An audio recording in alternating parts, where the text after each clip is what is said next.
계속 연락해야 아, 굳이 안 깔아도 돼요. 6시 일어나시는 여기 8시니까. 예. 너 열심히 해야지. 9시에 일어나서 지금 1시간 하고. 예. 자, 3부는 결론 파트라고 할 수 있고요. 제목은 오늘날의 체험적인 설교라고 되어 있고요. 책 읽다 보면 이제 3부의 내용을 이렇게 조엘 비키가 표현을 하는데, 체험적 방식으로 설교하는 법에 관한 몇 가지 실천적 교훈들입니다. 그래서 3부는 실천적으로 우리가 할 수 있는 것들을 논한다고 보시면 되겠고요. 20장부터 24장까지 있는데요. 20장은 먼저 균형 있게 설교하기 위해서 우리의 설교가 균형이 있어야 된다는 얘기를 하고, 먼저 20장 먼저 살펴보고 그 다음에 21장부터 24장은 좀 묶어서 일단 설명하도록 하겠습니다. 이제 체험적 설교, 개혁파 체험적 설교가 어떤 건지는 1부에서 다 얘기를 했었던 거기 때문에 혹시 여기서 배경이 좀 없으신 분들은 1부를 읽어보셔야 체험적 설교 뭔지 알고, 그냥 말 뜻으로 하면 뭐 감정적으로 설교한다는 얘기인가, 뭐 체험을 강조한다는 얘기인가 이렇게 하는데, 그렇게 하면 완전 오해고요. 그런 게 아닙니다. 어쨌든 이제 여기서도 또 체험적 설교 뭔지를 더 설명하겠지만, 체험적 설교는 균형 있게 설교해야 한다. 거기 보면 반펠라기우스주의, 극단적 칼뱅주의, 양극단이죠. 실체가 없는 감상주의, 차가운 지성주의. 아까 말한 우리가 언급했던 거 차가운 지성주의라면 그 반대는 감상주의, 감정을 자극하고 체험 말 그대로 신비한 체험 자체를 자극하려고 하는 그런 쪽이고, 이런 양극단에서 균형을 가져야 된다는 얘기를 합니다. 첫 번째, 기독교의 객관적인 요소와 주관적인 요소를 모두 받아들이기. 여기서 이제 객관적인 요소, 주관적인 요소로 할 때, 객관적이라는 것은 진리를 가리키는 거예요. 복음의 그 내용, 아래에 표현된 대로 구원의 사역 그 내용. 그리고 주관적이라는 것은 그 진리가 어떻게 나에게 경험되고 적용되는지, 그래서 실제로 하나님을 인격적으로 어떻게 알게 되는지에 대한 것. 그러니까 이제 오해된 개혁주의는 이 지성만 제대로 강조해주면 나머지는 다 자동으로 알아서 된다고 보는 거죠. 근데 이제 조엘 비키는 이 두 가지가 같이 가야 되고 균형을 잡아야 된다 얘기합니다. 거기 보면은 4가지로 작은 소제목 파란색 글씨로 있는데요. 첫 번째는 체험적인 설교의 이중적인 초점. 여기서 똑같은 얘기를 합니다. 주관적 초점, 객관적 초점. 주관적인 건 체험을 말하고 객관적인 건 진리를 말합니다. 그래서 이 두 가지가 같이 가는데, 여기서 표현하기는 체험은 진리에 근거를 두어야 한다. 예. 진리가 항상 그 기초가 되고 바탕이 되죠. 진리 없이 체험 갈 수 없다는 거고, 진리의 목표는 항상 체험을 향해 나아가야 한다. 그리고 성령님은 그런 생생히 체험할 수 있도록 이끄시는 분이시다. 찰스 브리지가 한 말인데요. 이 인용 부분은 제가 다 빨간색으로 했는데, 빨간색 나올 때마다 한 사람씩 돌아가면서 읽어보겠습니다. 전대원입니다. 기독교의 생명은 교리를 해설하는 일 자체에 있지 않고 오히려 그 교리를 진실한 그리스도인들의 마음에 적용함으로써 그들로 하여금 성화에 이르며 위로를 얻게 하는 데 있다. 찰스 브리지스. 네. 해설하는 것 자체가 아니라 그것에서 실제로 우리가 적용되고 성화에 이르고 위로를 얻는 것. 네, 두 번째 우리가 받아들여야 될 것은요, 균형을 잃은 세상에서 균형을 유지하기. 여기서는 이제 좀 다른 표현을 쓰는데, 우리를 위한 그리스도의 사역과 우리 안에 계신 그리스도의 사역 모두를 높여야 한다. 우리를 위한 거라는 건 이제 구원 사역의 객관적인 면이고, 우리 안에 계시는 체험적이고 실질적인 적용적인 부분을 가리킵니다. 이 두 가지 같이 가야 된다. 지금 시대가 어느 한쪽으로 치우쳐 있다는 거죠. 특별히 이제 신비 체험 쪽 이쪽으로 많이 치우쳐 있다고 봅니다. 세 번째는요, 객관적인 요소와 주관적인 요소의 균형을 유지하는 설교의 사례들 해가지고 디도서 3장 1절부터 8절까지 그 본문을 가지고 쭉 설교에서 어떻게 설교를 해야 되는지 실제로 보여주고 있습니다. 이 내용을 보시면 실제 도움을 받을 수 있을 것 같고, 넘어가세요. 4번, 전도 설교의 객관적인 요소와 주관적인 요소. 이제 앞에서도 잠깐 얘기했지만, 개혁파 설교가 진리만 강조한다고 해서 구원 초청을 하지 않느냐, 그게 아니라는 거예요. 회개와 믿음에 대해서 설교를 했으면 그거에 대한 실질적인 설득과 권고가 있어야 된다는 얘기죠. 우선 계속 이어서 인용문 읽어주시겠어요? 하나요? 네. 빨간 거. 네. 회중에게 신앙과 회개의 의미를 설명하면서도 실제로 그 일들을 행하도록 권고하고 촉구하지 않는다면 우리는 복음의 손과 발을 잘라버리는 것이 된다. 네, 이어서요. 그 옆에. 설교 때 어느 정도의 적용을 제시하지 않으면서 10분 이상 시간을 보내서는 네, 흥미. 이것도 구체적인 시간까지 얘기했는데 조엘 비키가 한 얘기입니다. 근데 이제 우리 또 어느 정도 적용해야 된다고 해서 또 너무 유치한, 되게 피상적이면서 유치한 이런 적용을 말하는 게 아니죠. 예. 자, 큰 두 번째 제목으로 넘어가면요. 하나님의 주권과 인간의 책임 모두 받아들이기. 지금 균형에 대한 얘기를 하기 때문에 개혁주의에서 항상 신경 써야 되는 거는 하나님의 주권에 대한 강조를 하면서 책임을 약화시키는 구조로 갈 수 있다는 거예요. 설교에서 더더욱 그럴 수 있다는 건데 여기서도 다시 강조합니다. 그 아래 보면 회개는 하나님께서 주신 선물이지만 회개해야 할 의무와 책임은 여전히 우리에게 있다. 그러니까 선물을 강조하고 주권 강조, 은혜를 강조하다가 뒷부분이 약해질 수 있다는 거죠. 첫 번째, 하나님의 주권과 인간의 책임을 전심으로 선포하기. 이제 어떤 사람이 슬픈 전에게 이게 이거로 모순되는 거 아닙니까? 이거 어떻게 합니까? 슬픈 전에 그런 표현을 써서 이 둘은 적대 관계가 아니라 친한 벗이다. 이걸 내가 어떻게 화해시킵니까? 이렇게 물어봤네. 내가 이 두 개의 개념을 화해시키는 뭐 내가 필요한 게 아니다. 이 둘은 이미 친한 친구다. 같이 가야 된다는 얘기를 하는 거죠. 그거를 우리 설교자가 설교 안에서 성경을 해석하고 풀어가면서 계속 우리 안에서 스스로 정립을 잘하는 게 되게 중요하다는 생각을 합니다. 안 그러면 나도 모르게 둘 중에 하나를 자꾸 강조하는 쪽으로 가는 거죠. 예. 두 번째는요. 성경으로 하여금 설교의 방향을 결정하게 하라. 그 아래 예가 나온 것처럼 출애굽기 그 10가지 재앙을 설교하면서 성경에서 바로의 마음을 하나님이 완고하게 하셨다. 그럼 그걸 그대로 전하라는 거죠. 그리고 그 뒤에 또 바로가 스스로 자기의 마음을 완고하게 했다는 것도 나오니까 그대로 설교하라는 거예요. 성경으로 하여금 설교하게 하라 이거죠. 성경은 이미 충분히 그 균형 있게 말을 하고 있다는 얘기입니다. 그 3번도 바로 이어지는 내용인데요. 하나님의 말씀을 부끄럽게 여기지 마라. 여기서는 도리어 이렇게 강조점은 성경에서 인간의 책임을 너무 강조하는 것 같은 너무가 아니라 인간 책임을 강조하는 그 본문이 나왔을 때 개혁파 설교자들은 여기서도 하나님의 주권과 은혜가 있지 하면서 이 본문에다 자기 신앙을 자꾸 덮어 쓰려고 한다는 거예요. 그러면서 인간의 책임 자체를 약화시키는 경향이 있다는 건데 그렇게 하지 말라는, 부끄러워하지 말라는 거예요. 그런 의미에서. 그래서 그 두 번째 줄, 세 번째 줄에 보면 그러나 균형 있게 본문을 선택해야 한다. 오늘 내가 선택한 본문이 인간의 책임을 강조하는 거면 그냥 성경 그대로 책임을 강조하는 설교를 하라는 거고 대신에 다음 주 설교, 다다음 주 설교는 계속 이 균형을 가진 본문들을 택하라는 거죠. 하나님 주권을 강조하는 거 택하고 그리고 성경 전체를 설교하다 보면 그런 균형점들을 갖게 된다. 이런 굉장히 실질적인 조언이었던 것 같습니다. 네 번째는 이 두 균형을 갖출 때 우리의 설교가 효과적인 능력을 얻게 된다는 얘기고요. 그리고 큰 제목 세 번째는요. 여기서도 이제 설교의 예를 하나 드는데요.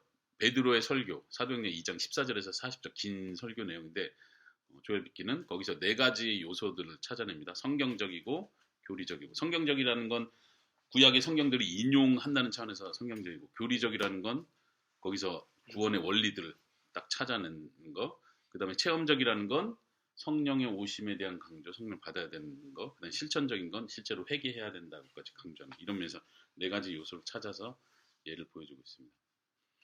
그리고 4번째는요. 적용의 다양성 받아들이기. 적용에 대한 강조인데 그리고 이제 그 다음 페이지 21장부터 24장 끝날 때까지 적용에 대한 얘기를 하는 거예요. 어떻게 적용할 거냐를 얘기하더라고요. 그래서 조엘 비키 이 설교 책에서 굉장히 적용을 강조한다는 거. 근데 이제 아까 말한 대로 얄팍한 적용을 말하는 게 아니라는 거. 일단 적용의 다양성을 받아들인다는 말은 이 적용해야 될 청중들, 대상들이 굉장히 많다는 얘기를 하는 거고 그냥 은혜를 구하십시오. 더 기도하십시오. 순종합시다. 사랑합시다. 이런 적용이 아니라 거기 쭉 리스트 일부러 제가 쭉 나열했는데 1번부터 13번에 이르는 여러 사람들의 상황을 생각하고 이 사람에겐 이 본문이 어떻게 적용되고 권면돼야 되는지 똑같은 본문이지만 이런 상황에 있는 사람은 뭐라고 권면해줘야 되는지 이런 걸 생각하라는 얘기죠. 그래서 매번마다 이 13명의 사람을 생각하는 건 아닐지라도 존 제닝이라는 목사님의 그 분석을 그대로 가져왔습니다. 네, 이게 21장이었고요. 균형이 중요하다. 네, 계속 쭉 가고 몰아서 적용 같이 얘기하도록 하겠습니다. 21장부터 24장 아까 제가 묶어서 한다 했는데 그 초록색으로 제가 표현했습니다. 중간에 조엘 비키가 그걸 설명을 해요. 그래서 21장부터 24장이 이런 취지로 간다라고 얘기했는데 빨간색은 장의 제목이고 초록색은 조엘 비키가 그 앞에 본문 책 내용에서 21장은 이런 질문에 대한 답변이다 이렇게 가거든요. 그래서 먼저 제목만 먼저 볼게요. 21장에 설교자 자신에게 시작된다. 이거는 녹색 글씨요. 적용을 제시하는 능력을 키우기 위한 질문 첫 번째. 우리는 어떻게 사역할 때 효과적인 적용을 수행할 수 있을까? 이거에 대한 질문에 자기가 답변하는 거예요. 그게 뭐냐면 어떻게 적용을 효과적으로 설교 안에서 사역 안에서 할 수 있을까? 일단은 설교자가 이 성경의 가르침에 자기가 자신 스스로에게 적용해야 된다는 얘기고요. 한번 쭉 넘겨서 21장을 먼저 보십시오. 넘기시면 21장에서는요. 제목은 하나님과 인간에 관한 효과적인 설교인데 네, 넘기셔서 22장이요. 네. 그 초록색 글씨에 보면 적용을 제시하는 능력을 키우기 위한 질문 두 번째 이렇게 돼 있죠. 두 번째는 우리는 구체적인 영역에 속한 교리들을 어떻게 적용할까 하는 거예요. 다시 말하면 성경에 그리고 우리의 목회 상황에 여러 주제들이 있는데 그 여러 주제들에 속한 교리들을 어떻게 적용을 제시할까 하면서 조엘 비키는 큰 주제는 결국 하나님에 관한 것과 인간에 관한 것 안에 모두가 다 들어간다는 거예요. 존 칼빈도 기독교 강요를 쓸 때 서론에서 그런 얘기를 했죠. 하나님에 관한 지식과 사람에 관한 지식. 그래서 이 두 패턴으로 해서 22장에 하나님에 관한 교리를 체험적으로 설교하는 거, 인간에 관한 진리를 체험적으로 설교하는 거 이렇게 설명하고요. 또 넘겨보십시오. 제목만 먼저 볼게요. 23장에서는요. 청중의 마음을 향해 복음 설교하기인데 여기서 키워드는 복음입니다. 복음은 어떻게 설교할 건데 초록색 글씨에 적용을 제시하는 능력을 키우기 위한 질문 세 번째. 그리스도의 복음을 청중의 마음에 닿도록 설교하려면 어떻게 할까? 하나님에 대해서 인간에 대해서 설교했고 그 다음에 복음은 어떻게 전해야 되는가? 어떻게 마음에 와닿도록 하는가? 할 때 그 작은 제목 보면 성령의 능력으로 설교해야 한다. 그리스도를. 두 번째는 그리스도를 향한 믿음으로 죄인들을 초청해야 된다. 여기서 이제 이 초청에 대한 강조가 있다는 거. 아까 이야기하면서 언급했지만 개혁파 설교에서 이런 부분이 너무 약한 거죠. 나머지는 성령님께 맡깁니다. 이렇게 가는 경우가 많기 때문에 그게 아니라 직접적으로 초청해야 된다. 그게 매번 있어야 된다. 이렇게 강조를 하고요. 그 다음에 24장 마지막 장 먼저 제목을 보시면요. 거룩함을 위한 설교. 이거는 질문이 어떻게 하면 청중의 삶 가운데 거룩함이 증진되도록 설교할 수 있을까?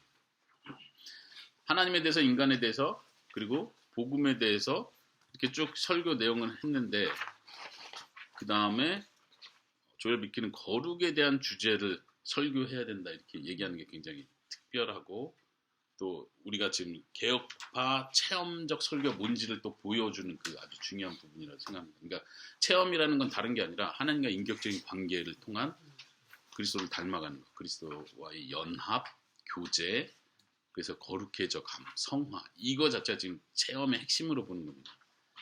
24장의 제목만 먼저 잠깐 보면요, 그 파란색으로 돼 있죠. 거룩함의 토들에서 칭의 설교하기. 그냥 거룩함을 위한 설교의 작은 주제들이에요. 거룩함이란 주제로만 설교를 하는 게 아니라 거룩함을 위해서 칭의를 설교해야 되고 2번은 거룩함의 생명력의 뿌리로서 그리스도의 연합을 설교해야 되고 3번은요.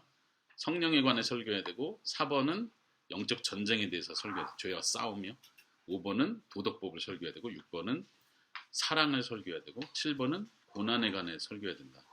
8번은 성경 이야기, 여기서 이야기는 이제 성경의 인물들, 그 사건들, 인물들을 내서 교훈을 찾아야 된다는 얘기고요.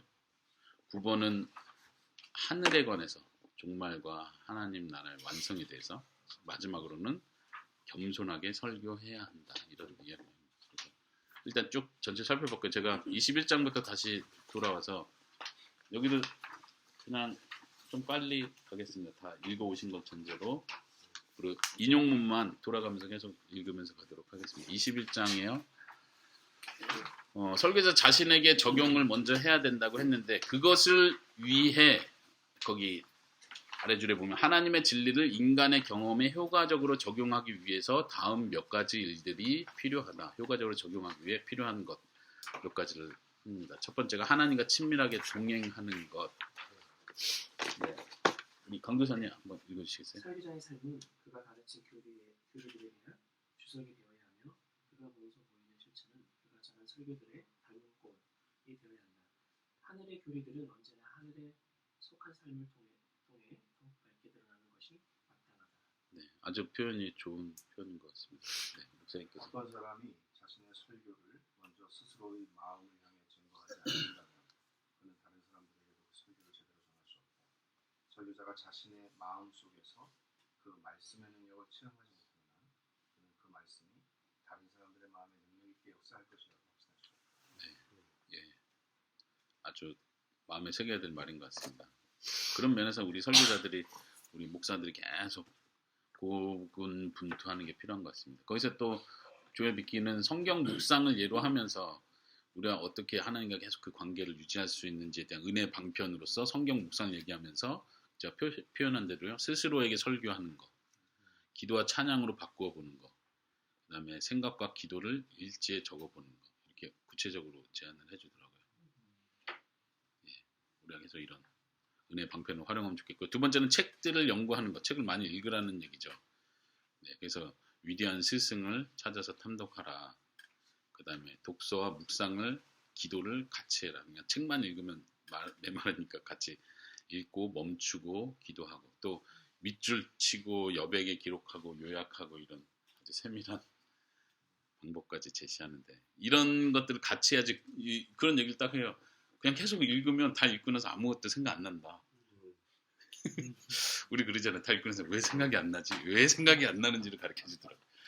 좀 멈춰서 기도하고 묵상하고, 좀 멈춰서 여백에 쓰고, 좀 일지도 쓰고, 이렇게 같이 가야지. 일도 우리 레포트 쓰는 게 목적이 아니잖아요. 이 사람이 얘기했나? 칼빈의 독서법.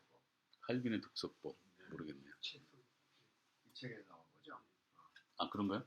그러니까 하루 공부 자기가 배운 아, 예. 거를 밤에 다시 한번 이걸 해 정리하고 예. 기도하고 아침에 어저께 배운 내용을 네. 다시 한번 또 생각해. 그러니까 그 그러니까 곱씹는 게 엄청난. 10개를 얻는 거지. 이거는 우리는 무지하게 많이 읽는 것 같은데 하나가 안 남아. 하나도 안 남아. 그 서문이에요. 아니 근데 진짜 웃긴 게 나는 책 읽을 때 만년필 쓰지 말고 펜슬 쓰라고 하는 것도 진짜 웃기잖아. 예, 예. 이게 번지면 뒤에 글자 안 보인다고. 오래된 책들을 많이 보니까 이 양반은. 글쎄 종이 만년필 별로 안 좋았어요. 아니, 이분이 오래되신 분이 아닌데. 아니, 고서를 많이 그쵸. 보잖아. 예. 그러니까 우리나라 책이 좋아야지. 네, 맞아요. 종이가 질이 좋아요. 좋아. 우리 만년필 써도 돼. 그래서 빨리 개정을 해야 될 것 같아요. 개정판을 내셔야 될 것 같아요. 기도와 찬양으로 바꿔보기요. 아, 그 내용을, 그 내용, 읽은 내용을. 네. 아니. 여기서는 이제 성경 내용이요. 네. 성경에서 묵상한 내용을 그걸 기도로 바꾸는 거죠. 그걸 찬양으로. 그대로 찬양하는 거죠. 성경의 내용. 네. 그리고 3번으로 넘어오면요. 사람들을 연구하기. 인간 본성에 대해서 배우는 거. 이건 책을 떠나서 우리의 삶을 말하는 건데, 먼저 자신의 마음을 살피고, 그 다음에 성경의 관점으로 인간의 본성을 살피고, 여기서 본성을 살피는 거에 집중하라는 거예요. 그래서 또 교회 안에 있는 여러 종류의 사람들을 관찰하고 살피고 상담하고 그들과 함께하는 것. 네.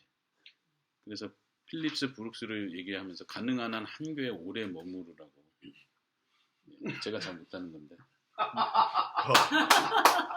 오래 좀 머무세요. 얼마나 그래도 그나마 해서 오래 머무는 거. 그 전에는 얼마 1년, 머물러야지 오래 머무는 교회 개척해도 1년, 태국에서 3년. 기록을 좀 세우지. 아, 지금까지는 스타워치. 기록이에요. 스타워치 누르겠습니다 지금. 지금까지 기록이고, 태국 가면 좀 더 늘리려고. 그래서 그 사람들과 삶을 계속 같이 하는 거. 예, 그 사람들 자세히 파악하고 깊이 알아가고. 그 속에서 이제 다른 거 신교를 하라는 얘기 아니라 본성을 알아가라는 얘기죠. 부부도 그렇잖아요. 부부 관계를 오래 할수록 이게 제 본성을 더 느끼는 제 본성 오래될수록. 예. 4번 성령님께 의존하면서 계속 기도하기. 예. 읽어주시겠습니까? 결국 인간의 영혼을 설득하는 것은 온전히 성령께 속한 과업이다. 그 다음 무슨 네, 제가 이렇게 많은 유익한 설교가 사라진 이유는 설교자가 자신의 서재에서 충분히 기도하지 않기 때문이다. 어떻게 생각하십니까? 이게 어떻게 생각하시냐고. 맞습니까? 네. 이게 굉장히 찔렸습니다. 네. 설교 원고가 완벽하다고 되는 게 아닌데 우리 원고의 완벽성은 너무 귀하다 보니까 기도할 시간을 못 갖고 아까 말한 것처럼 어디서 완벽한 설교 원고를 주면 뭐합니까? 읽는 사람이 기도를 해야 되는데 그런 거 생각할 수 있고요. 5번째, 마음속에서 자연스럽게 우러나오는 방식으로 말하기. 이거는 이제 목소리 어조 자체에 대한 조언을 하는 것이라서요. 실질적인 거고요. 여기서 말하는 건 이제 너무 어색하게 인위적으로 하지 말라는 겁니다. 자기 목소리. 그러나 진지함을 반드시 담아야 한다고 얘기하고 또 반대로 좀 자기 목소리가 좀 특별해서 약간 의사소통에 거슬린 사람은 반드시 훈련해야 된다. 이런 얘기도 하고 있습니다. 그리고 마지막으로는 순수한 동기를 키워나가라. 그러니까 사역에 임하는 동기가 순수해야 한다고 하면서 3가지 동기를 얘기합니다. 첫 번째는 그걸 보내보시면 주님을 향한 경외심, 두 번째는 하나님의 말씀을 향한 진리를 향한 사랑, 세 번째는 청중을 사랑하는 마음. 이 균형이 필요한 것 같습니다. 네, 22장으로 넘어가겠습니다. 하나님과 인간에 관한 효과적인 설교. 이제 우리가 이 적용 마지막 3부 파트를 보면서 배울 수 있는 건 내가 설교에 이런 주제들, 이런 토픽들, 이런 내용을 담아야 되는구나. 이걸 계속 배우면 좋을 것 같아요. 하나님에 관한 교리. 첫 번째, 하나님에 관한 교리를 체험적으로 설교하기. 하나님에 관한이라고 할 때 특별히 성부 하나님을 가리키는 것 같습니다. 그런가요? 그렇게 보는 이유는 성부, 삼위 하나님을 물론 가리키지만 그리스도 안에서 드러나는 하나님의 영광 이렇게 표현할 때는 성부 하나님 같습니다. 그래서 첫 번째, 하나님의 속성들을 설교하기. 하나님의 완전한 속성들을 깊이 헤아리고 묵상하는 가운데 오는 즐거움을 설교자가 먼저 경험할 수 있어야 됩니다. 그리고 이제 그러면서 실제로 그렇게 알아가고 묵상하고 기쁨을 찾는 게 안 되는 이유를 5가지로 설명한대요. 자신의 궁핍함을 알지 못하는 것, 하나님을 더 알아갈 수 있는 은혜의 방편을 고의적으로 무시하는 것. 아까 말한 것처럼 성경 묵상하고 의도적으로 계속 이렇게 가야 되는데 그런 걸 그냥 소홀히 하는 거죠. 불신에서 오는 불안과 두려움. 하나님을 더 알수록 하나님을 이렇게 혼날 수 있다. 내 죄가 더 드러난다. 이런 거에 대한 불안과 두려움. 4번째는 영적인 게으름, 안주하는 거. 나는 이 정도면 알아. 이렇게 생각하는 게 영적인 게으름이라는 거예요. 5번째는 체험주의. 그냥 진리에 집착하기보다 그냥 느끼려고 하는 체험주의. 두 번째는 인간에 관한 진리를 체험적으로 설교하기. 앞부분은 좀 하나님에 관한 교리 체험적 설교하는 게 중요한데 지금 조엘 이렇게 말한 건 설교자가 먼저 알아야 된다. 이 얘기를 자꾸 하는 거예요. 설교자가 모르는데 어떻게 설교하겠냐. 그러면서 이제 시편 23편에 길게 그 설교 예시를 들어주고요. 두 번째는 인간에 관한 진리를 체험적으로 설교하기. 오늘날 시대는 이제 인간에 대한 왜곡된 관점들이 굉장히 많다는 거죠. 진화론적 인간론이나 혹은 이제 환경보호단체에선 동물과 인간을 거의 동등하게 보려는 거, 뭐 페미니즘이나 동성애운동 이런 것들이 성경적 인간성을 다 파괴하고 있다는 건데 여기서 우리가 바르게 전해야 된다. 2가지로 나눴습니다. 하나님의 걸작품을 향해 설교하기. 두 번째는 우리의 죄로 인한 몰락을 설교하기. 그러니까 여기서도 균형을 얘기하는 건데 개혁주의는 계속 죄, 본성, 악함 이걸 막 드러내는 것만 하다 보니까 한쪽으로 치우치는 거예요. 근데 먼저 말하는 건 인간이 얼마나 존귀하게 창조됐는지를 계속 강조해 주는 게 아주 필요하고 중요하다. 그렇지만 그 아래서 타락에 대한 설교도 같이 가는 거죠. 그러면서 이제 첫 번째에서 인간이 얼마나 존귀한 자였는지를 설교하는 게 왜 중요하냐를 7가지로 표현하고 있습니다. 아주 그 표현은 잘 정리를 해놓은 것 같아요. 넘어가겠습니다. 두 번째, 타락을 설교하는 부분에서는요. 타락에 대한 9가지 강조점들. 타락의 회중이 마음에 와닿게 하기 위해서 아담과 하와 얘기만 계속 하고 있으면 안 되고 그 타락의 특성들. 1번에 보면 불법적 성격, 2번 내적인 성격, 무능력, 끈질긴 속성, 기만성, 총체성. 총체성이라는 건 최악의 상태로 타락했다는 얘기가 아니라 모든 인간의 영혼의 모든 기능이 왜곡되었다는, 모든 기능이 왜곡된 면에서 총체성이고, 그 다음에 의지의 노예의 상태라는 거, 그 다음에 타락이 얼마나 무익한 건지, 그리고 실제로 우리가 그런 죄책이 있다는 거, 자신의 허물에 대한 얘기를 해줘야 된다, 이렇게 얘기합니다. 네. 그래서 23장으로 넘어가면요, 이제 복음을 설교하기입니다. 그 다음 인용을 한번 읽어주시겠어요? 만일 어떤 이가 그리스도를 전하는 설교자라면 그의 설교는 교리적인 동시에 경험적이며 실천적인 성격을 지니게 될 것입니다. 네, 스펄전님 말이고, 그 다음 김선희. 성경의 위대한 요점은 우리의 인간 중보자이신 예수 그리스도의 은혜 안에서 계시된 삼위일체 하나님의 영광을 선포하는 데 있다. 네, 성경의 초점이 그렇다는 거죠. 아까 표현한 대로 예수 그리스도의 은혜 안에 있는 계시된 삼위 하나님의 영광을 선포해야 한다. 그래서 그 아래 보면 하나님의 영광과 그리스도의 복음은 대치되는 두 개념이 아니다. 네. 그래서 뭐 그런 말들을 계속 하는데, 그리스도 중심 설교가 맞냐, 하나님 중심 설교가 맞냐? 저는 하나님 중심 설교가 맞다고 생각하는데, 스티븐 원 목사님 계속 그리스도 중심 설교가 맞다고 이렇게 말씀하셔서 이제 한번 공개 토론을 하려고 생각했습니다. 저는 그리스도 중심의 설교합니다. 네. 근데 조회 미키 목사님은 이건 상반되는 개념이 아니다. 같이 가야 된다. 같이 가는 거다. 이렇게 얘기를 하는 거죠. 첫 번째, 성령의 능력으로 그리스도 설교하기. 두 가지로 나는데, 성경적인 설교에서 그리스도의 중심성. 제가 읽어보겠습니다. 바울은 철저히 그리스도 중심의 설교를 했다. 그는 그리스도와 십자가 외에 아무것도 알지 않기로 작정하였다.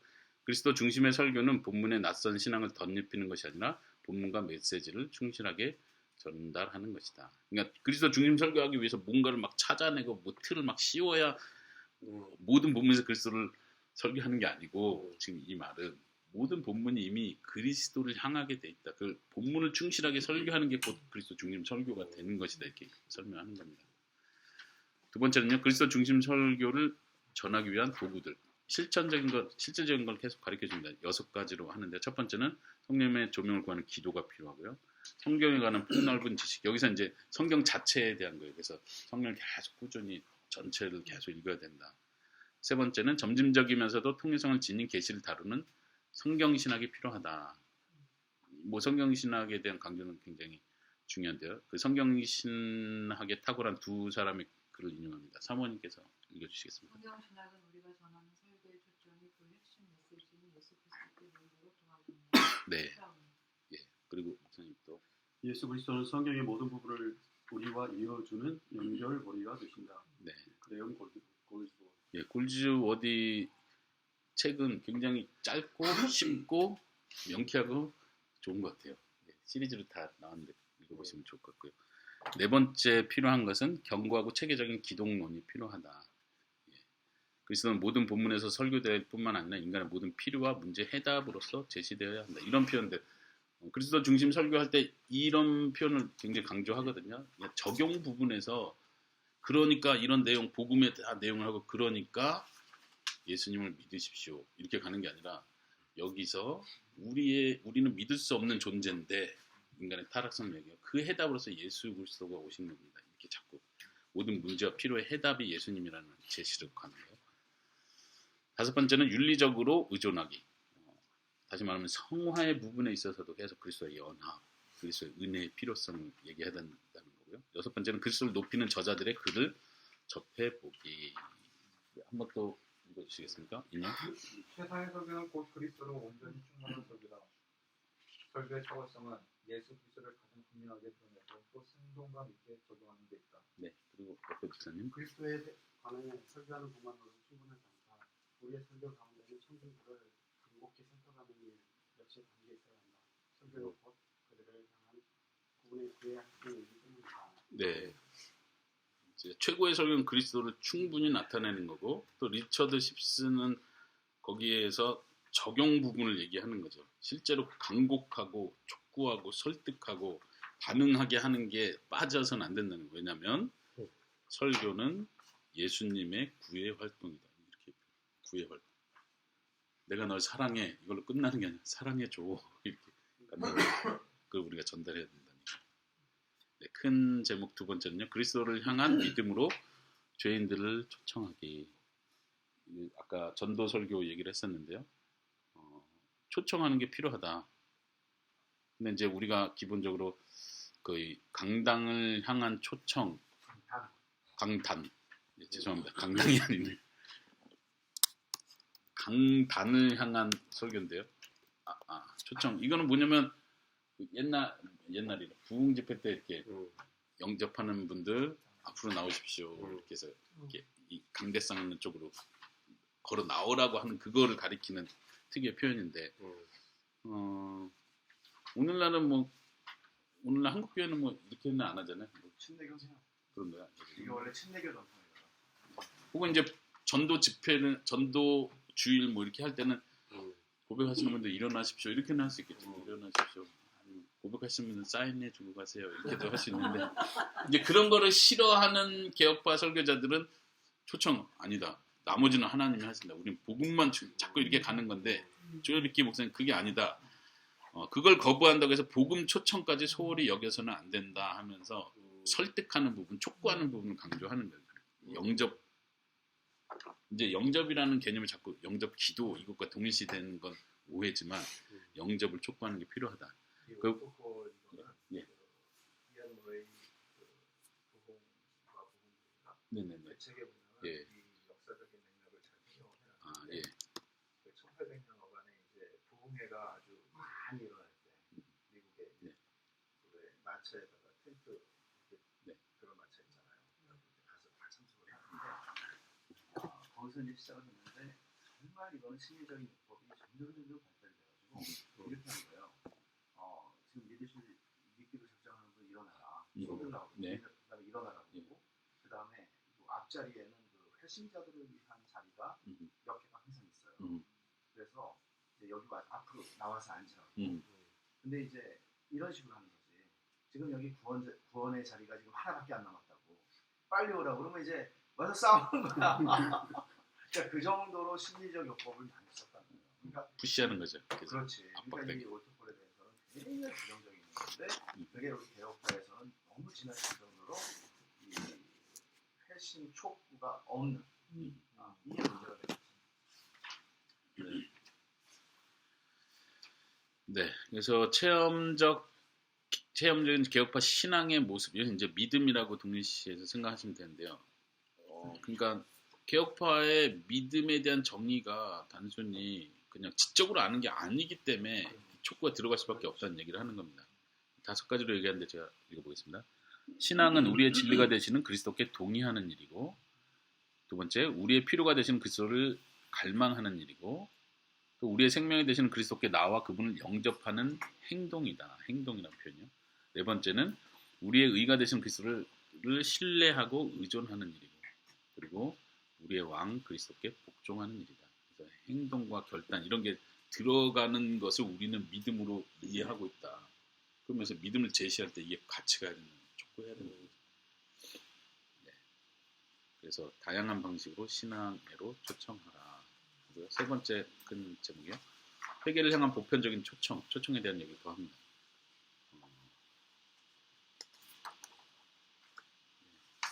첫 번째는요. 죄인들을 회개의 기초 단계로 인도해 가기.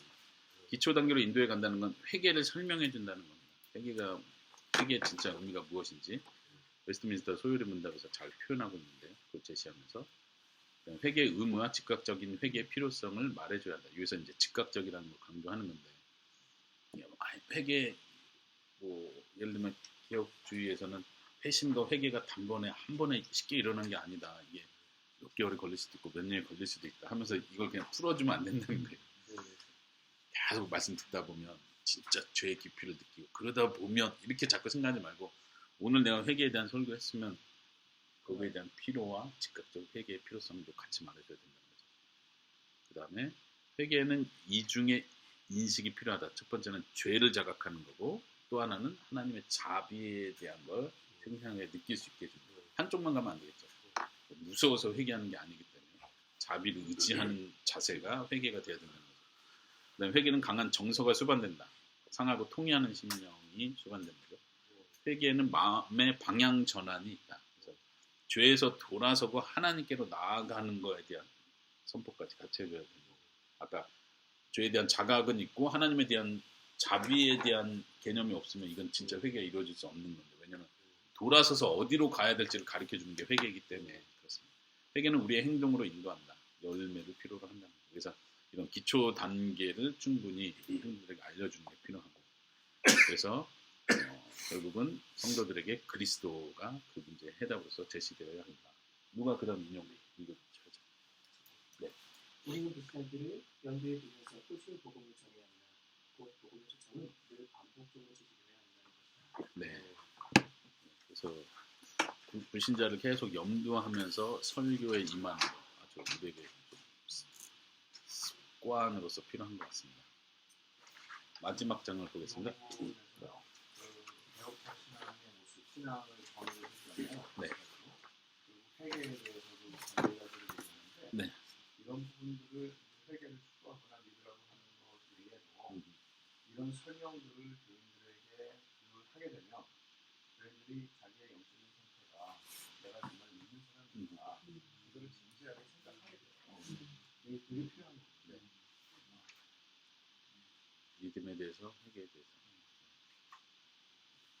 그리고 이제 그 설교마다 복음 설교를 꼭 해야 하는 이유 중에 이제 하나는 오래전부터 교회에 나와서 앉아있지만 정작 복음이 필요한 사람은 이미 예수 믿는 줄 알았던 사람, 예, 그 사람에게 복음이 필요하기 때문에. 네. 세상이 성도들을 향해서 세상이 어떻게 노력하는지 분명히 나타내주는 것도 사람이 같이 일어나면 무엇을 가장 먼저 생각합니까? 하루 마무리할 때 무엇에 대한 근심과 궁금함을 생각합니다. 우리가 하나님 말씀을 더욱더 간절히 붙들어야 되는 네, 24장 마지막 장 보겠습니다. 거룩함을 위한 설교. 아까 제목만 읽어봤었는데 그 거룩함을 위한 설교에서 여러 가지 주제가 필요하다는 걸 그 작은 소제목들로 한 거고요. 인용 부분을 김혜무 선생님께서 읽어주시겠습니다. 우리가 그리스도 안에 참여할 때 우리는 원칙적으로 이중의 은혜를 받고 있다. 먼저는 그분의 큰없는 인격을 통해 하나님과 화목하게 되는 것으로 하늘에 계신 하나님을 통해 우리의 심판자 대신에 자비하신 아버지가 되는 것입니다. 둘째는 우리가 그리스도의 영을 통해 성화되는 가운데 흠없고 순전한 삶으로 나아가게 되는 것이 이중은혜다. 네, 칼빈이 말한 이중은혜는 첫 번째는 하나님과 화목되는 것, 대속이 되고 하나님께서 우리에게 마음을 여신다. 두 번째는 우리가 그 안에서 성화되어 가는 것, 이것이 은혜라는 거죠. 네. 그래서 이 칭의가 설교되지 않고 거룩함, 성화를 강조하는 건 순서가 바뀌는 게 될 수 있다는 거죠. 네, 그 다음 인용문 읽어주시겠습니다. 하나님께서 그분의 자녀들이 행한 일을 기뻐하시면서 그리스도 안에서 용서하고 받아주시는 아버지로 여기도록 가르칠 때 회중은 순종을 향한 노력에 큰 힘을 얻게 될 것이다. 네, 뒷부분에서 회중이 순종을 할 수 있는, 거룩함 향해 나아갈 수 있는 힘을 얻는 건 바로 그 위에서 얘기한 복음을 이야기해 주는 것이다. 이게 그러니까 복음 설교했을 때 그 다음 이어지는 게 이쪽으로 가야 되는 거죠. 하나님의 사랑만 쭉 강조하고 나서 적용은 그냥 감상적으로 끝나버리면 안 되고 그 사랑에 근거하여 우리는 그분께 순종합니다. 순종의 달콤함 설명해 주시면 적용하면 좋겠습니다. 네. 두 번째는요, 그리스도의 연합을 설교하는 것. 우리가 열매를 맺기 위해서 그리스도와 지속적인 생명력 있는 연합으로 들어가야만 한다. 이 연합은 그분의 말씀과 성령을 통해 이루어진다. 우리는 오직 그리스도를 믿는 믿음을 통해서만 거룩함을 실천할 수 있다. 우리는 성화를 위해 그리스도의 충만한 은혜에 의존해야 한다. 그래서 그리스도와 연합 관계에 있을 때 우리가 성화를 이루어낸다는 거죠. 우리 그냥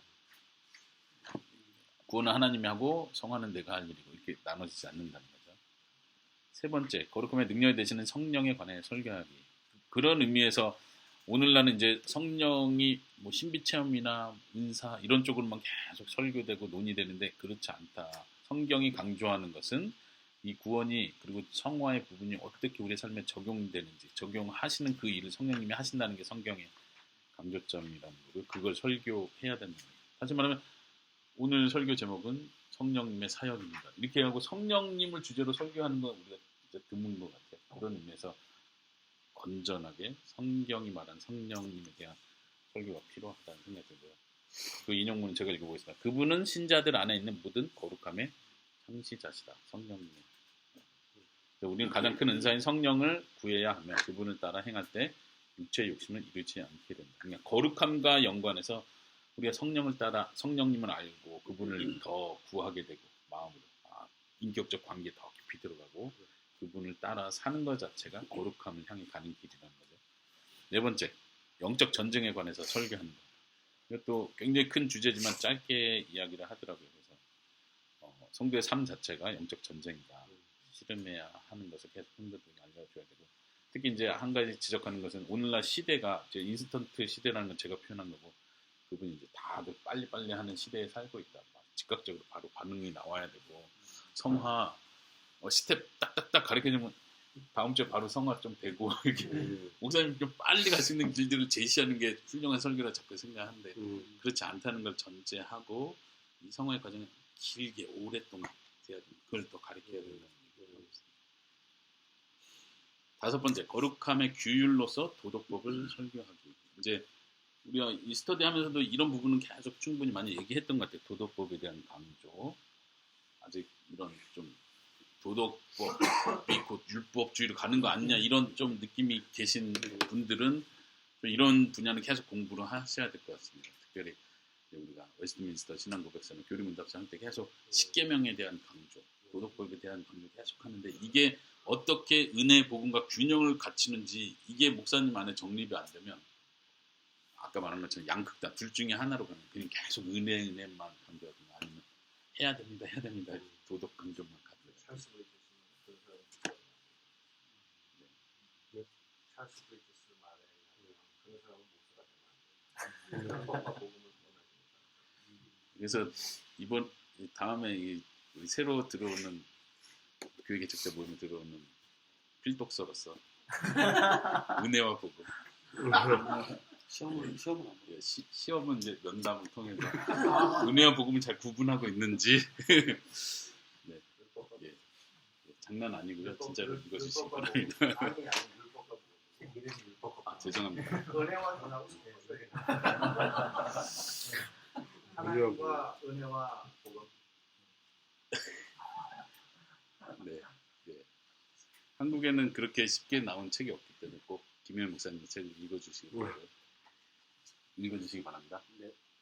목사님 읽어주시기 바랍니다. 이렇게 나오고 아니 새로 이제 오늘 가입하시는 거잖아요. 정식 이미 허락됐잖아요. 율법과 복음을 읽어줘요. 이명희 목사님께서 쓰신 책이 있어요. 우리가 그 책 나눔 한번 했었거든요. 어렵지 않고 하니까 율법과 복음.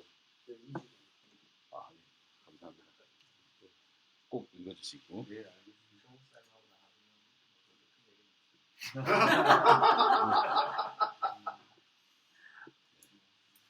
네, 감사합니다. 아니 가실 날이 점점 가까우니까 거버릴 말을 굉장히 강하게 이야기를 회비 잘 내시고 회비 강하게 충분히 이야기하는데 힘듭니다. 회비 꼬박꼬박 내주세요. 뭔가 전 죽어가고 싶어요. 죽어가고 싶어요. 영원 헤어지는 거 아닌데. 아 예. 네 어디까지 했죠? 예 도덕법 설교하기 그 인용문 누가 읽어주십시오. 그다음 도덕법은 하나님의 모든 자녀가 영원히 따라야 할 순종의 규칙으로 나와 있다. 네, 또요? 성도들로 하여금 하나님의 모든 계명을 쫓아 살아갈 율법관원을 되새기도록 촉구하는 것은 전혀 율법주의적인 것이 율법주의적인 일이 아니다. 율법은 우리를 더욱 강건하게 한다. 네. 예. 이제 위에 그런 표현은 제가 좀 정리했는데 우리가 복음으로 은혜로 구원받았을 때 율법에서 자유한 게 아니라 자꾸 우리가 오해하는 율법에서 자유한 게 아니라 제가 제 표현인데요. 율법의 정죄에서 자유했다. 율법의 정죄는 그 힘에서 우리가 자유가 된 거죠. 그러나 율법은 여전히 우리에게 보배로운 것이고 다윗의 고백처럼 달콤한 것이고 그렇게 이해를 할 수 있도록 성도들을 가르쳐야 설교해야 된다. 여섯 번째는요. 거룩함의 핵심이 되는 사랑을 설교하는 것.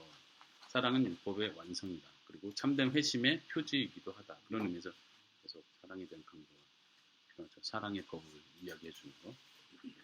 그럴 때 더 성숙하고 그 성숙이 곧 거룩함에 이르는 것입니다.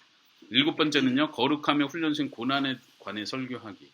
이 고난에 대한 이제 주를 믿기는 고난 신학을 설교해야 한다라고 이렇게 표현을 했는데 그 고난 신학이란 말 자체에서도 우리에게 도전이 되는 거야. 우리가 이 고난 신학이 없으면 이게 왜곡되어 있으면 고난은 나쁜 것이고 피해야 될 것이고 벗어나야 될 것이고 자꾸 이렇게 생각하다 보면 잘못된 신학을 성도들에게 가르치겠죠. 그래서 고난이 어떻게 우리에게 유익이 될 수 있는지 하나님은 고난을 성도들에게 어떻게 사용하시는지 그걸 보면 히브리서 12장 10절을 인용하면서 하나님의 거룩하심에 참여하게 하려는 목적이 있으시다. 이거를 성도들이 잘 이해하고 심지어 환란이 왔을 때도 즐거워할 수 있는 성도가 될 수 있도록 가르치는 거예요.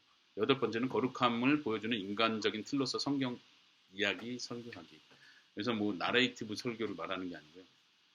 구약에 나오는 많은 인물들에 대한 설교를 충실히 하면서 로마서 15장 4절에서 말하는 것처럼 이 기록들이 교훈을 위하여 기록된 것이고 우리로 인내하고 위로로 소망을 가지게 하기 위해서 기록됐다는 말 그대로 구약의 인물들 설교들이 성도들에게 그런 유익이 될 수 있도록 설교합니다.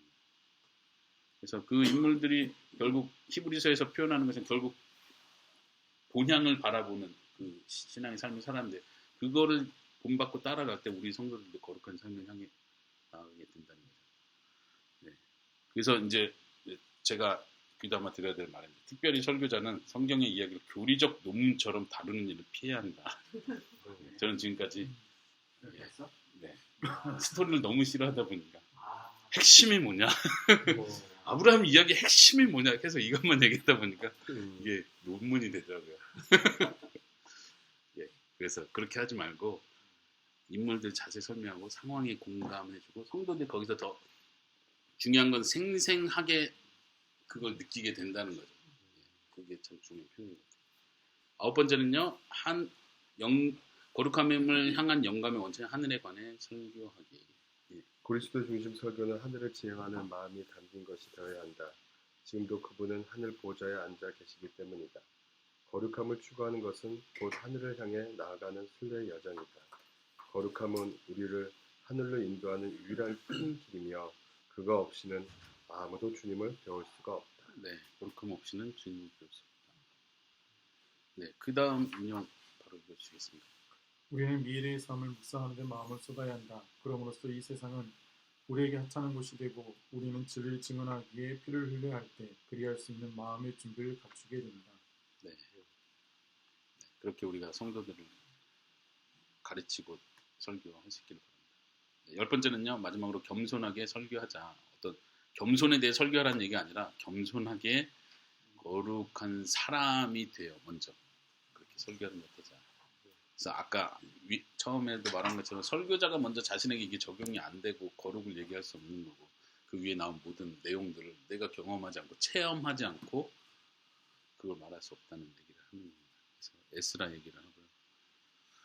우리는 우리 자신 먼저 거룩한 행실을 실천하는 자로서 거룩에 대해 설교해야 한다 하면서 그 예를 들면서 스코틀랜드 목사님들의 죄 고백 목록을 쭉 길잖아요. 페이지가 길게 쭉 나열하는데 여기 보면 우리에게 항상 있는 건데도 회개하지 않는 내용들이구나 이런 느낌을 받았습니다. 네. 그래서 참 죄가 많은데도 해결 안 합니다. 오늘 한번 죄를 회개하는 시간. 롤링 이 목록을 전부 다 보면서 한번 죄를 회개. 체크를 다 하시고. 정말 위로해나 칭찬해나 이런 데서 그런 일들이 원한다고 생각을 해보거든요.